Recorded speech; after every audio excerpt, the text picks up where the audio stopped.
Hello, everyone. Welcome back to the Hipfire Podcast. Today, we are sitting down with William Doyle, who is another podcast creator in the Call of Duty scene, and we're going to be running through our reactions to the CDL London Open this past weekend. So, to start off, William, why don't you tell us who your favorite player is, favorite team, and when you got interested in the CDL Call of Duty? Okay, so first, favorite team easily right now, Chicago Huntsmen. I've been a fan of the old Optic organization since Call of Duty Ghost. Favorite player, I think this year has got to be Mac, just because he's changed New York's roster so much, and it's just good to see them improve since the beginning of the season. And then I got into COD, or competitive COD, when I was a freshman in high school during Call of Duty Ghost. Nice, okay. Obviously last weekend we saw the Empire winning it. It's their third win this year. And put the little logo on there with the router, just to meme them a little bit, but it was a good performance nonetheless. So why don't we start breaking down the tournament? We'll start with Group A. So why don't you start with what happened with Group A? Yeah, so Group A, for the most part, the two teams that we expected to get out did, which was Florida and London. But I don't think anyone saw the way that this group would break down. Obviously, we saw London versus Seattle, sort of as we predicted on the last podcast. London, took map 1 and 2 pretty comfortably. Seattle took the Dom. It seems to be the one game mode which they actually have a very good footing on, is domination, which kind of boggles my mind, considering I would say that it's a game mode that requires a lot of teamwork. But they somehow managed to win that one. But London, again, looks too strong. You see OGLA versus Florida. That one was a very entertaining series. Wasn't really too sure what to expect to see with Draza and Hollow now in. But, I mean, they took them all the way to round 11. They almost had it. But Florida, once again, showing why, they won back-to-back events, showing that clutch gene. Ended up taking that map 5 on Piccadilly, which is one of their strongest S&Ds. So pretty unfortunate for OGLA there. In the London and Florida matchup, that one was very close, as you can tell, another map 5. Expected Florida to take that one, but London snuck through, and I think it had a lot to do with their adjustments from the week prior.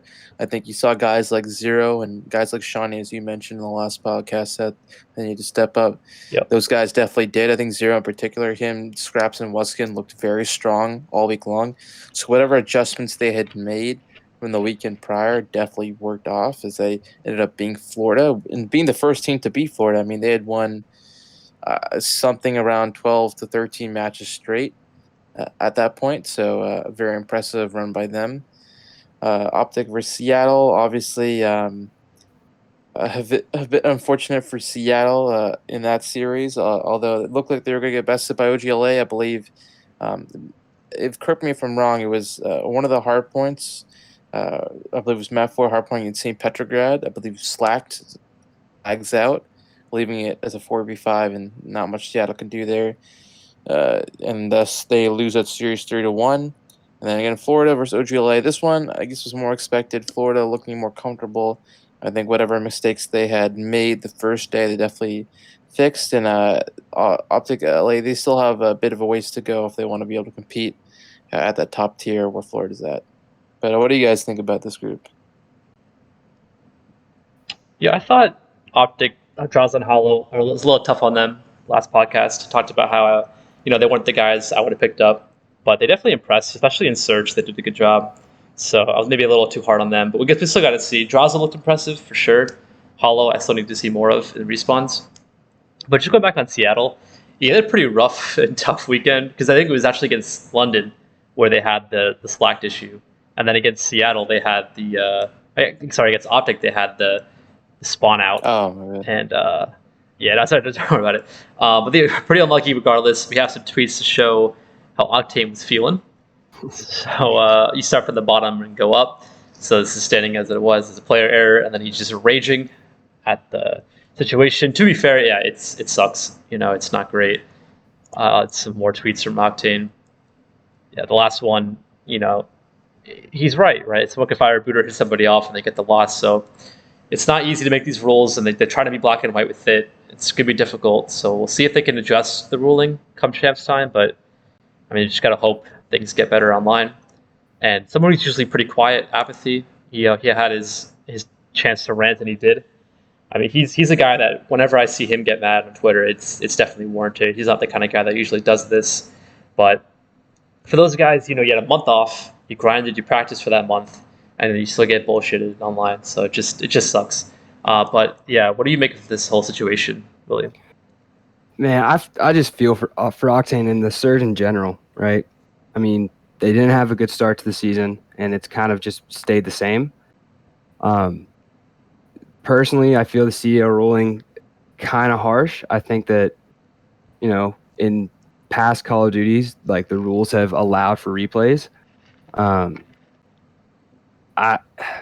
honestly, they need to figure out the rules like to be a little bit more fair. I think, especially with champs coming up. I think that majority of the guys, though, Octane talked about people like booting, or he said like he could turn on a booter or whatever.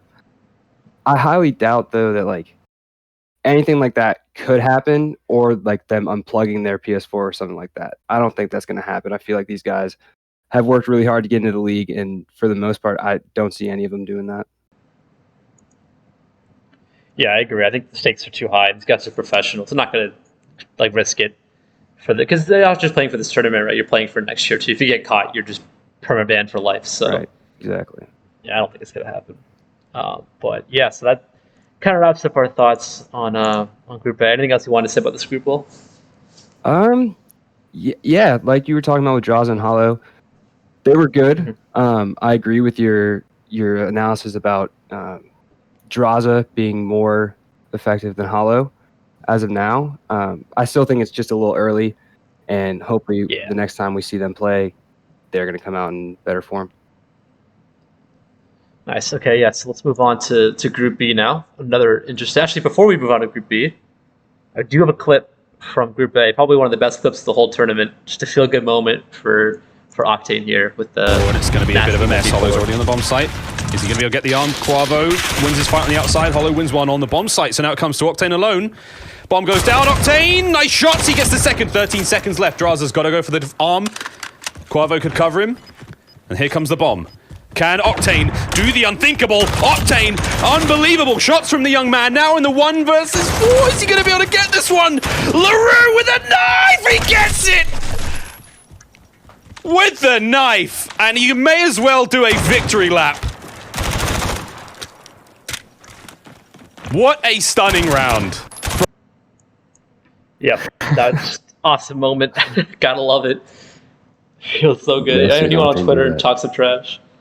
Yeah, right. But you know what? That's the only round they won that entire map. So feels really bad. For Seattle.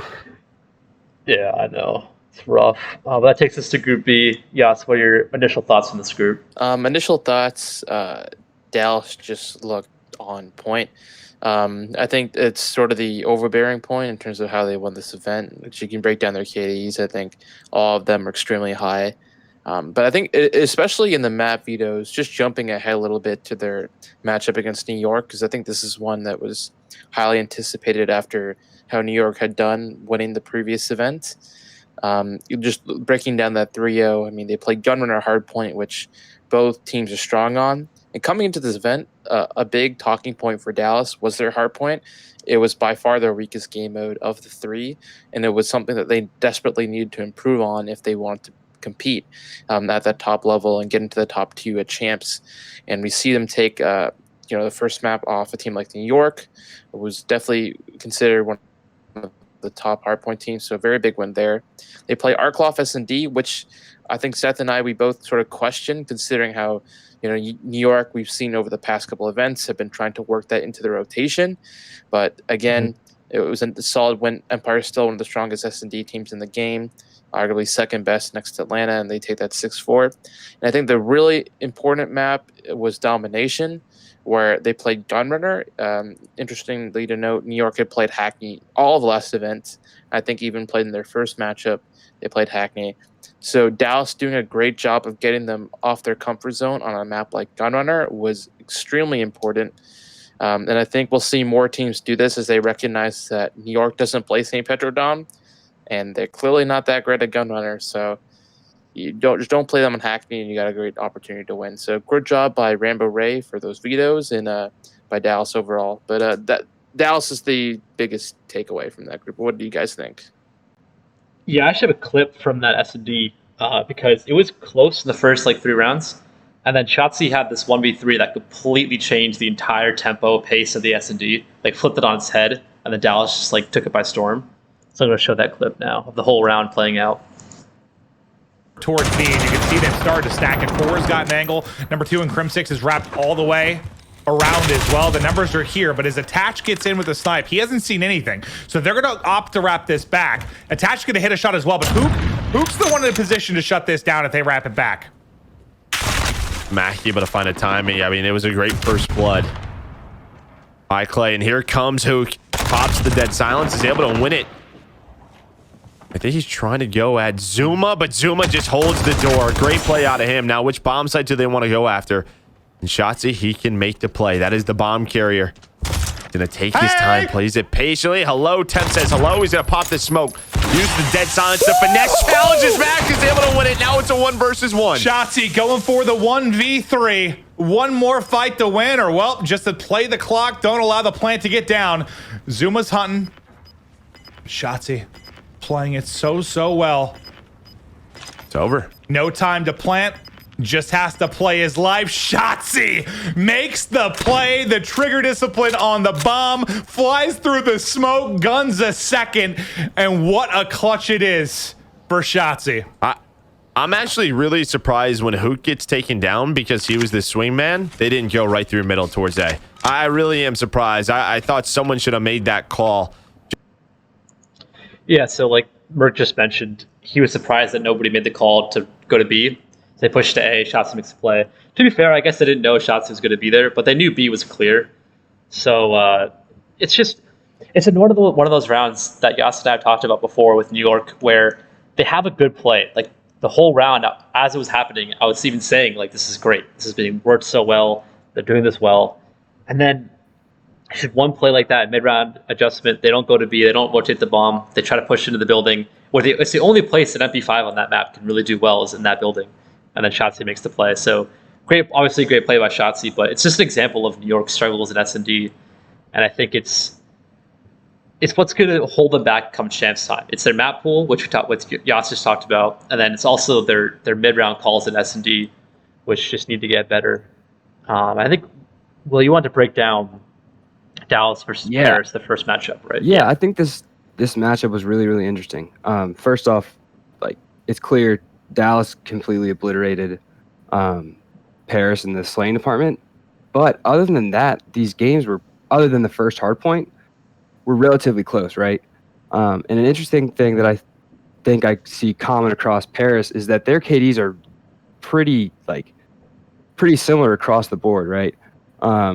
No player really has an outstanding performance for the most part, especially in this matchup. But then in other matchups, their KDs will stay about the same with 1, maybe 2 players having something like that. And that's, you can't really be giving Dallas having all 5 players have an average of a 1 KD or higher against someone Yeah.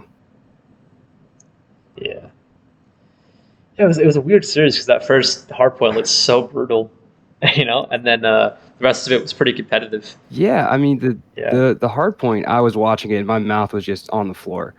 I didn't understand it at all, how Paris could let something like that happen. How many 100-point clubs have there been in this game? Very few. Exactly. Few. That's crazy to happen. Yeah, I know the S&D obviously went Paris's way, and I think it was Lottie asked Krim, what happened there. And this is something important because Krim said that Paris just hard counted them. We saw them 4-stack things when the Empire pushed the bomb site. They clearly did their homework. They knew Hook was going to be every round somehow. So it was nice to see that doing your homework paid off, and that it was to the point that Krim noticed it too, playing against them. He's these guys do their homework. They obviously counter-stratted against us well, which is, I think, what helped Paris go on their run this weekend. But the other thing that obviously helped Paris was the support from Zed's mom. She was obviously a little upset. The casters kept picking against them, and every time they did, Paris ended up winning. I love to see the support from Zed's mom. It's one of those just fun Twitter moments, and I hope we see more of that consistently because it's just a fun little time for everyone. But yeah, love to see the support there. So obviously, that came down to Paris making it out against New York. What did you guys make of that series? I thought it was a really weird one. I mean, from my point of view, it was just like something that I had no idea was going to happen, especially that first Ramaza hardpoint. I think you could make the case that that's arguably New York's best hardpoint, or at least one of their best.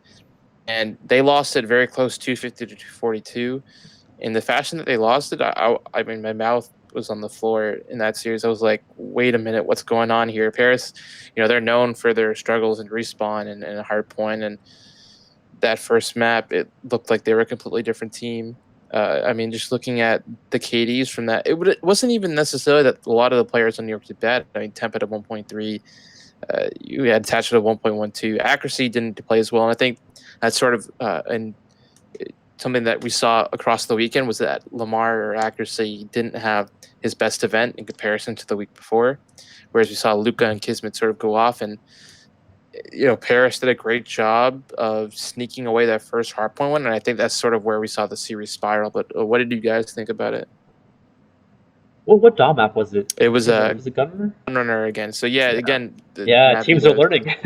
And it was St. Petra S&D, so that was another map New York was trying to work into the rotation, and this time Paris got the better of them. Okay, nice. So we talked about New York's pretty small map pool. It's getting a little bit exposed now. So Will, what are your thoughts? So this is the last time we're going to see the Gorillas in Top Champs. What do you even thought about the Gorillas this year? Kind of putting you on the spot, but no, that's fine. The Gorillas, when they first came out with their roster, and we talked about this a little bit before the show. Aches. Yep. Like, I don't really know how I felt about him still being in the league. Like, he's still a really good player. Like, he's won champs. I think it was 2 years ago. So he's not. I wouldn't say he's washed. I just think he's had a little bit of struggle. The changes I think have been really interesting. They brought in Spart, I think his name was Spart and Vivid. And Vivid, I think, has been doing exceptionally well. I think that the substitution of Spart, I think they had to bring Saints back. I'm hoping to see better performance out of them. Hopefully they can have some time to find something out with this new meta. But other than that, they're lackluster to me. Yeah, I think they've like 15 or 16% in domination this year. Something horrible like that. Jesus, it's just not good enough. Yeah. All right. Well, moving on from that poor showing, we have the Paris versus London match. Got a little fun graphic for you guys. Very, very interesting series because it was not a semifinal that I think anybody expected, and it did not. I shouldn't say it did not go the way expected. It kind of did in terms of Paris winning, S&Ds, which they had to do against London. But that map 5 was crazy because Shawnee had a great map. Like, Shawnee's a guy I called out last tournament as like the player to look out for because he's nasty in search and whatever. And he had a great search, and then he shoots Zed body and it comes back to bite them.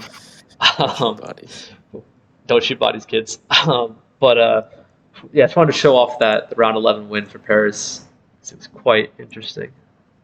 This is going to be a quick one. Zed just around the corner. He wants to play patient. He doesn't want to give his position away, but who's going to give their position out first? Den's with the nade. Zed with the kill. Wuskin, 0. They respond back with 2 of their own, and Wuskin, he has to hop in the corner. The smoke is out. The vision is blind. Kisman finds another. It's all on to 0 and Wuskin, and there goes 0. Takes down 1. Also shocks on the rock. Manages to take down 1 as well. Time starting to tick away, and the Legion, they get it done. Yeah, just a crazy round because Zed gets the kill. That pushes out and gives up his life away. And in that last 1v2, Luca's coming out of you. Weskin sees him first, goes to aim at him, and Luca just beams him instantly off the rock there. Don't know how that happened so quickly, but it did. And Will, why don't you break down the stats from that series? Yeah, and so like I said earlier about Paris, right? They're pretty across the board. So against New York, Dens had a .92. Kismet had a 1.21. Luca had a 1.35. Shocks had a .82, and Zed had a .81. And that was against New York. Now, there are a couple of, obviously that was a little bit more standout compared to this series where where Kismet's sitting at a .73. But I think that just goes to show that this team kind of has a lot of inconsistencies. But Luca really impressed me this tournament. I think he had a fantastic a performance all in all. And I really am looking forward to see what else he can do when it comes champs time. Yeah, that's a good call, actually, because he and Shawnee, looking at the stats, 1.4 and a 1.6 with 22 maps played, or 22 rounds played of S&D. That's kind of crazy. Yeah, I mean, and Shawnee, I really like him. I've liked him for a long time. He was struggling a little bit before this event, I think, and it's really good to see that he's found some sort of form with this new meta. Yeah. Yas, what did you make of this series? For me, the series, again, and he said it sort of went as expected. It was a bit of a shock to me. I figured at this point, okay, Paris, maybe they just caught New York off guard. Certainly they're not going to do it again. And I thought this was London's greatest opportunity to get into that final once more. And, as we see those S&Ds, S&D win championships. They won both in round 11, which was very, very important. And just looking at the map vetoes as they are, or at least how the maps work out for both teams, I mean, this seemed to be a very favorable map pool or map series for the Royal Ravens. They were 8-3 on Gunrunner Hardpoint, which they ended up winning. Paris obviously they struggled. Gunrunner only 3-6. You look at the S&D, they go to Arkloff Peak. Paris not bad, 3-3, but the Royal Ravens, that's their best S&D at 7-4. So Paris took a gamble on that map. The Dom, you could have picked pretty much any Dom, and besides Gunrunner, and Paris would have lost it. And as we see, ends up being, I believe it's what map did we end up having? We ended up having St. Petrograd. So yeah, domination by London. The Hackney Hardpoint was the one outlier for a map that wasn't great for Paris. They're only 3-6 on it.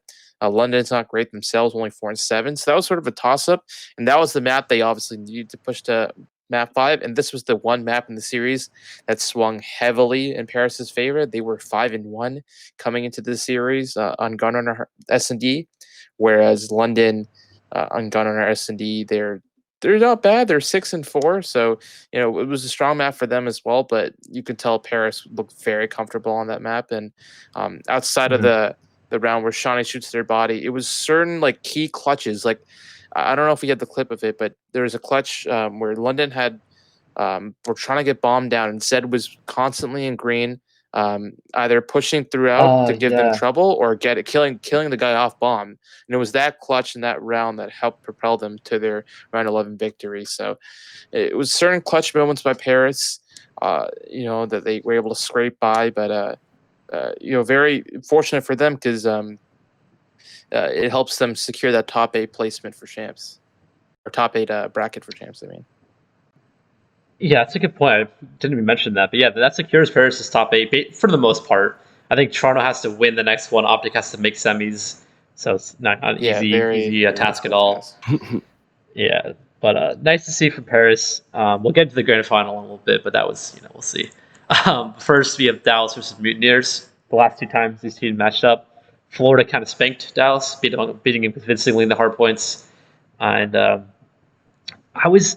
So when we predicted this event and this matchup in our predictions, this was the one that was difficult because we thought that Dallas would do better with the new meta, and I think they clearly did. I thought Ilya looked a lot more comfortable this weekend. He probably had his best weekend he's had so far. So I think that definitely helped. We also have the stats from this series and matchup, and it's just kind of funny to see that Awakening doesn't have the crazy hardpoint map. He drops a 0.5 and they get destroyed. So the system for Florida might be just focus Awakening. Just make sure he doesn't have a good map. Make sure he's uncomfortable and get a map win. Yeah. But what do you make of the stats, Will? I mean, it's kind of mind-boggling to me, right?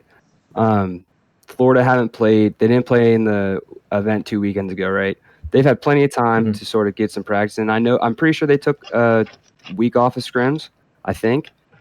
But man, Dallas just looks insanely strong right now. I'm pretty sure in every single series they all had above a 1 point KD for the most part, except I think against the first matchup against Paris, where Italy I think had a 0.95. But other than that, they're all doing fantastic. So Dallas beating Florida like this, I think it's scary for Florida. I think it's a little bit of an ego check. And hopefully they can do something better than last weekend. Yeah, for sure. And I have a clip that from that first gun runner where, it's just, I think it's also pretty clear that Dallas knows how to play hardpoint well. That wasn't the problem for why they're struggling. I think the struggles came more from just being out slayed consistently. But with the slaying up, they clearly can make good plays. And I have a clip of Illy and Shotzi making I think it was actually Hook started the playoff, and then Illy and Shotzi kind of finalized that hard point. 7 clips from that. Works out so well because Florida knows that they spawn into a sort of odd position. Dallas is going to work for this time, and Florida has to fight for the new spawns, but it's Hook who made the playoff spawn, allowed them to get all that time. Yeah, right? Like, Mutineers couldn't throw anything at that hard point because they were so worried about it. Now it looks like they're going to win the rotation as well. They've got Mutineers spawning top right of the map. This is such a good transition from Empire if they can hold on. Hook doing everything right now, nearly able to take down Havoc as well, but there's still support in the form of Illy and his M4. This will be back-to-back hard points, and what could seemingly end the game if Empire get an ice hold here. Hook, Illy combine, I believe, to take down all 5. Illy keeps rolling. Yeah, kind of a crazy clip because, Hook makes a play to kind of influence the spawns and makes the Florida Mutineer spawn out goal for that last warehouse hardpoint. And then Illy and Shotzi kind of push into the hardpoint and cut off the spawners. And Illy makes a play, goes around, gets the 2 in the back, and then he also gets 1 in crates, and then the clip cuts off there. But after he gets that kill, he comes all the way out of crates, goes all the way around the hill, and kills somebody coming from forest. So kind of a crazy clip from Illy and Shotzi, the young guys there, making the play to break that hill. And that just broke the whole map open, and they ended up winning it on that hill, I believe. So pretty crazy stuff from Dallas this weekend. And that got us to them winning, obviously, the tournament. And this is the stats from the grand final. And Yas, what did you make of the grand final?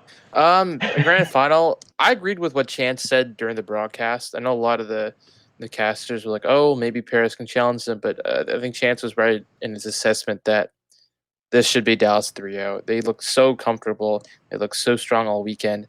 They dropped 1 map, which was the Gunrunner S&D, which, as you can see in game 2, Dallas purposely either let it come through or picked it, because whatever mistakes they made in the first Gunrunner, they clearly fixed in the second one, being able to take it 6-1.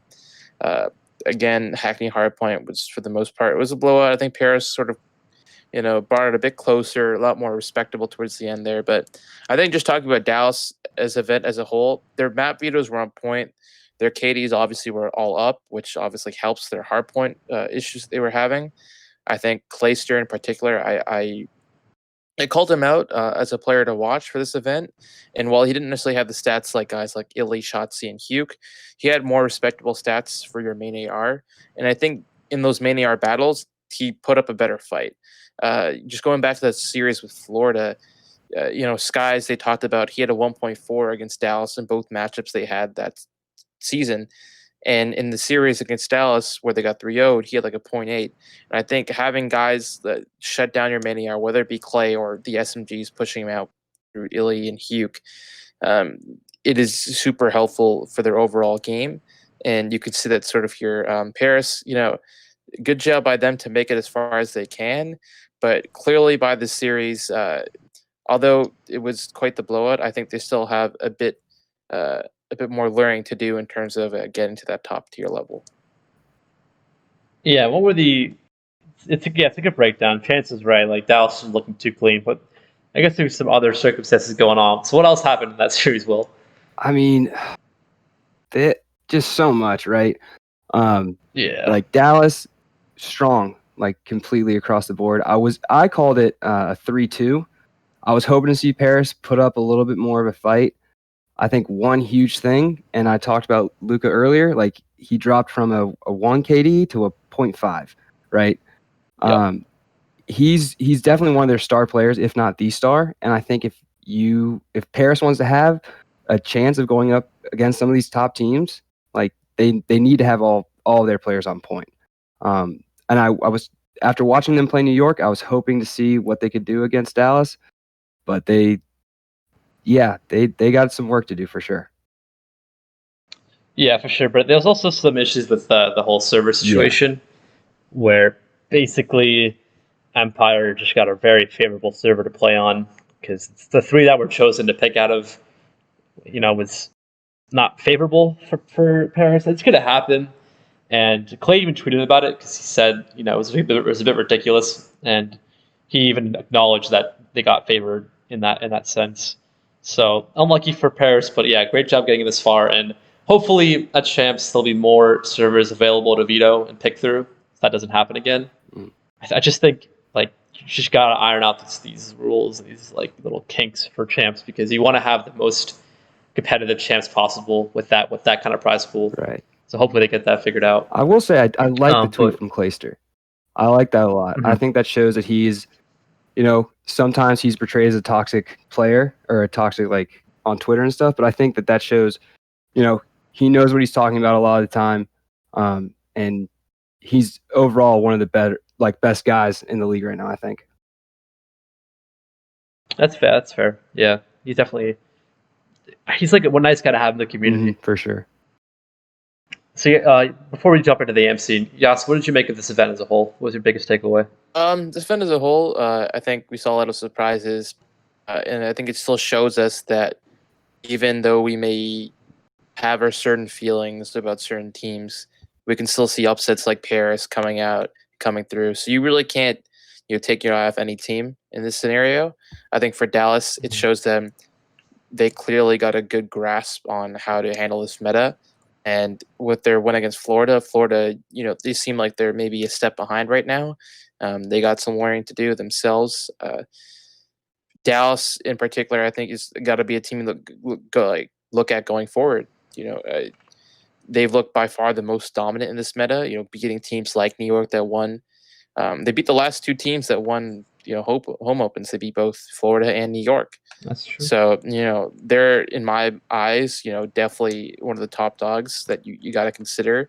Obviously, we expect teams like FaZe and maybe the Huntsman to be up there with them. But going to Champs, this is the exact time you want to peak with only one more home open event left.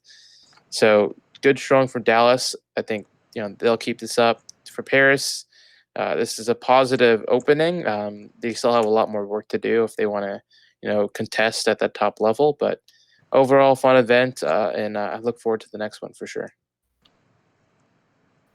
Yeah, for sure. So, with that, we're going to go into the AM scene, just cover what happened this weekend. So, in the North American AM scene, FaZe Academy got redemption against, they finished second, the last big CDC Cup. So, good for them to come back and win. They didn't run into the S&D problems of 6th gear, so they avoided that whole debacle. But FaZe Academy back on top. I don't know if I expect them to win the Challengers champ, I guess it's called. The Challengers. Wow. It's a Challengers champs. There we go. It's a bit of a tongue twister. I personally don't think they'll win it. I think it might go to the new Triumph roster, because I think DiamondCon was a great kind of replacement for Dav Patty. And I think they'll do fine. And come Champs, I think that team might end up coming out. It's going to be close. It's going to be a fun Champs regardless. I hope that gets streamed, or at least I think it will, most likely. I don't know how many rounds will get streamed, but hopefully get to see a good, decent bit of it. But actually what's interesting is the Draza and Hollow call-up actually screwed up a ton of rosters and trickled down and just messed up a lot of stuff. So first you had Censor joining Triumph, which also messed up things because then you had to replace him with somebody. But because Dav Patty got picked up by UAU, they replaced him with DiamondCon, that broke up 6th gear. And you don't even see 6th gear on here, because after that team kind of split up after the DiamondCon left, they just kind of bottomed out, and now they're splitting up, which is sad because I really like that roster. That was TCM's roster. Now they're all splitting up. Also interesting to note, Paul, you see him placing top 4 with Parasite and Gunjar. That dude played through kidney stones. So go follow him on Twitter because he played through kidney stones. Also have big ups to Paul. Also have a new organization, 5-star. They announced recently. So after playing Cool. under no organization, it's got to be a pretty good thing for them to get some security in that spot. Yeah, nice feeling for sure. Also Pride, new org as well for Archivs. And Archivs is the guy who got banned last year for like ringing, playing out of like Montreal. There's some ruling there. But he got banned for the whole year, which really sucked because actually I think he was underage. There's some rule there. But he and Jimbo kind of came up together last year, and I was really hoping to see Archivs play more because I think he's one of the smarter AMP players that I've noticed. I think he even coached last year after he got banned from playing. So just keep that name out there in the back of your heads for Archivs. And I also expect out of all these players, Fire. I keep saying it every time. I'm going to just keep reiterating it. Fire is nasty. He will be on I expect him to be on a league team next year. So, yep, keep your eye out for those guys. NA scene, I would expect FaZe Academy and Triumph to kind of be top 2 looking into the next weekend and then Champs following. And the EU scene, Team War finally lost. Liddy, Madcat, Nasty, Nosa, Weedman, they made it work. Got it done. Good for them because they had some really bad placements this year. They had like some top 32s and they're complaining about online performances. Obviously, Nasty wanted to play on the Royal Ravens, but because of COVID and visas, he couldn't make it over, unfortunately. And Singularity, speaking on them for a bit, this is their second tournament without Maple, and they're still placing top 6. So, I'm a huge fan of Maple, and to see Maple place higher than them brings a smile to my face. I'd love to see that. Good job, Maple, playing with his new squad. They did well. And anybody else in this? I should probably mention. So Hydra, I talked about him last podcast, showed some clips. He's obviously still nasty. I would like to see the Paris Legion. I know that they're finally looking good this year, but coming into next year, I still kind of want them to pick up some French players. And between Trainhard and BDS, you can make a really nasty French roster. So I hope they can do that next year because I don't want to see that talent get wasted, especially Hydra. That dude needs to play in the league next year. Hopefully COVID can fuck off a little bit. But that takes us to the APAC scene where Renegades won again. Renegades won again. They're going to win Champs. They're going to win the next weekend. It's all about Renegades.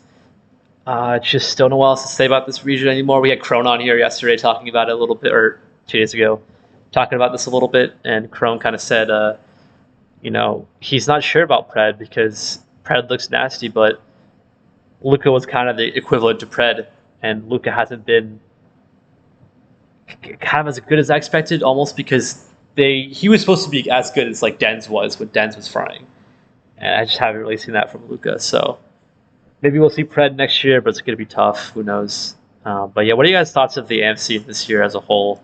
Any kind of takeaways from that?